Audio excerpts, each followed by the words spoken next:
आपने फरमाया कि शरीफ आदमी अपनी बीवी से दब के चलता है, डर नहीं उनकी, उसकी इज्जत एहतराम मेरे। और कमीना आदमी बीवी को दबा के चलता है। और आपने फरमाया मैं कमीना बन के नहीं रहना चाहता, मैं शरीफ बन के रहना चाहता हूँ। मैं अपनी बीवी से दब के चलूँ, ये मुझे ज़्यादा पसंद है कि इसके साथ मुझे शराफत का टाइटल मिलेगा। कि मैं बीवी को दबाऊँ और मुझे कमीने का टाइटल मिले, ये मुझे मंजूर नहीं है। जी, तो जनाब अली, ये क्लिप आपने समाअत फरमाया। आपने देखा कि मौलाना तारिक जमील इस वक्त दुनिया के 70 से 80% मर्दों को कमीना बना चुके हैं। यानी कि उन्होंने नबी अलैहिस्सलातु वस्सलाम की जो उनके बकौल हदीस है, मैं तो समझता हूँ कि मौजू और मनगढ़ंत रिवायत है, क्योंकि सही अहादीस के ज़खायर में कहीं भी मौजूद नहीं है। उन्होंने कहा अल्लाह के नबी सल्लल्लाहु अलैहि वसल्लम फरमाते हैं कि मैं औरत से दब के रहना चाहता हूँ, बीवी से दब के रहना चाहता हूँ। और दबाने वाले को कहा कि कमीना है, जो मर्द अपनी औरत को दबा के चलेगा, फरमाया कि वो कमीना है। ऐसी कोई हदीस मौजूद नहीं है। ये सरासर अल्लाह के नबी अलैहिस्सलातु वस्सलाम की तरफ एक झूठी बात को मंसूब किया गया है।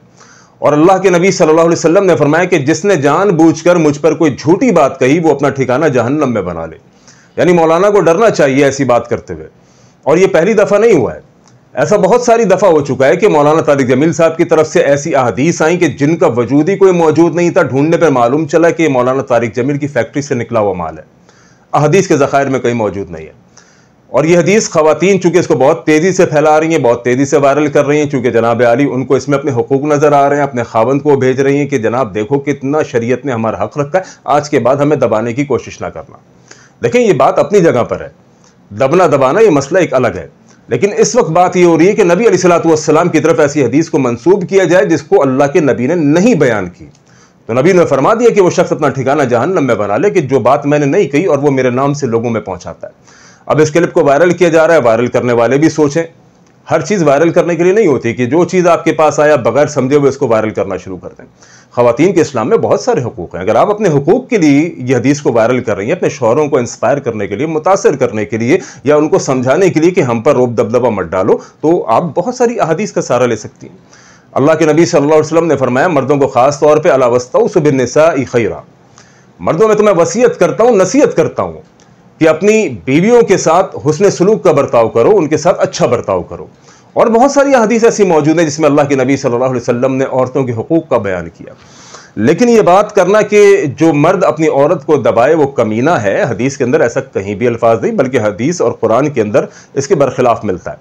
देखिए, सही बुखारी और मुस्लिम और दीगर कुतुब हदीस के अंदर भी मौजूद है, जब अल्लाह के नबी सल्लल्लाहु अलैहि वसल्लम ने ज़ैनब रज़ियल्लाहु तआला अन्हा से निकाह किया, तो आपकी तमाम बीवियां, जो बाकी बीवियां थीं, उन्होंने जनाब अली अल्लाह के नबी सल्लल्लाहु अलैहि वसल्लम को कुछ प्रेशराइज़ किया था अपने हुकूक के लिए या फिर अपने माली अखराजात के लिए कि हमारे खर्चे बढ़ाएं।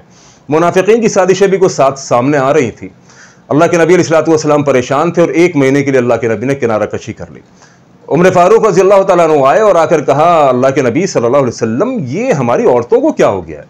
यानी यही औरतें जब तक मक्का में थीं, माइग्रेशन से पहले, हिजरत से पहले, तो इनकी ज़बानें इतनी नहीं चलती थीं। लेकिन जब से मक्का से हिजरत करके मदीना में आई हैं, मदीने की औरतों की ज़बानें तेज़ हैं, अब हमारी औरतों ने भी इनका असर ले लिया है। अल्लाह के नबी अलैहिस्सलातु वस्सलाम मुस्कुरा दिए। और उमर फारूक रज़ियल्लाहु तआला अन्हु अपनी बीवी के साथ एक दिन गुस्सा हुए किसी बात के ऊपर। तो उमर फारूक रज़ियल्लाहु तआला अन्हु की बीवी ने जब उमर फारूक रज़ियल्लाहु तआला अन्हु को गुस्सा करते हुए देखा, तो कहा कि आप मुझ पर इतना गुस्सा कर रहे हैं, हालांकि अल्लाह के नबी को देखिए, उनकी बीवियां नबी अलैहिस्सलातु वस्सलाम के सामने बोलती हैं। अल्लाह के नबी अलैहिस्सलातु वस्सलाम खामोश रहे, यानी आप अलैहिस्सलातु वस्सलाम कुछ नहीं बोले अपनी बीवियों के जवाब में। जब ये बात उमर फारूक रज़ियल्लाहु तआला अन्हु को मालूम चली, तो उनको एहसास हुआ कि मेरी बेटी हफ्सा भी तो अल्लाह के नबी अलैहिस्सलातु वस्सलाम के निकाह में है। तो बताने का मकसद यह है कि उमर फारूक अपनी बीवी पर गुस्सा हुए। उमर फारूक रज़ियल्लाहु तआला अन्हु ने अपनी बीवी को डांटा या जो भी मामला हुआ, तो उमर फारूक रज़ियल्लाहु तआला अन्हु के बारे में आप क्या कहेंगे? माज़अल्लाह कि उमर फारूक रज़ियल्लाहु तआला अन्हु क्या कमीने हैं जो अपनी बीवी के ऊपर गुस्सा कर रहे थे या अपनी बीवी को दबा रहे थे? ये बिल्कुल ऐसी बेबुनियाद बात है जो बहुत दूर तक जाएगी। कुरान मजीद में अल्लाह रब्बुल आलमीन ने कहा, अर्रिजालु क़व्वामून अलन निसा, भाई मर्द औरत के ऊपर हाकिम है। ये कानून कुरान ने बनाया, यह कानून कुरान ने बयान किया है कि मर्द औरत के ऊपर हाकिम है। अच्छा, अब हाकिम जो है वो दबता हुआ अच्छा लगेगा आपको? यानी एक घर का सरपरस्त उसका बाप है, निगरान वालिद है, वालिद क्या दबता हुआ अच्छा लगेगा? बिल्कुल भी नहीं। वालिद दबता हुआ किसी को अच्छा नहीं लगेगा। किसी को ये अच्छा नहीं लगेगा कि औलाद बाप के ऊपर गालिब आ जाए।